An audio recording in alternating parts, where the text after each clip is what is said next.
যানবাহন, সেটা হোক ট্রাক, বাস, মিনি বাস, ট্যাক্সি, অটো, এর থেকে 1 টাকাও কেউ চাঁদা নিতে পারবে না।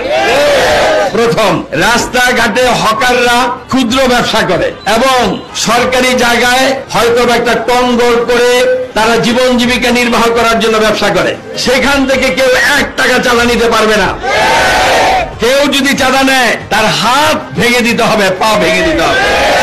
আজ থেকে স্পষ্ট ঘোষণা। আরেকটি কথা, যাদের কথা বললাম, যারা ট্রান্সপোর্টের সাথে জড়িত, যারা দোকানপাটের সাথে জড়িত ব্যবসায়ী, যারা হকারের সাথে জড়িত, তাদের উদ্দেশ্য বলি, অন্যায় যে করে, অন্যায় যে প্রশ্রয় দেয় কিংবা সহযোগিতা করে, দুজনেই অপরাধী।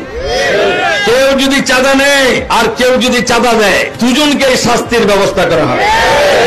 আর যদি কোনো কেউ বলে যে ভয়ে দিতে হয়, আমাদেরকে ভয় ডর দেখায়, মারপিট করে, তাহলে আমি তাদের কাছে এই মেসেজটা আপনারা পৌঁছে দিবেন। প্রত্যেক দোকানে গিয়ে, প্রত্যেকটা truck stand, bus stand, baby stand, CNG স্ট্যান্ডে গিয়ে বলবেন যে আমরা ঘোষণা দিয়েছি চাঁদা দেওয়া অন্যায়, চাঁদা নেওয়া অন্যায়, এটা করতে পারবে না। যদি কেউ তাদেরকে হুমকি দেয়, ধমকি দেয়, সরাসরি আমার কাছে তারা শরণাপন্ন হবে।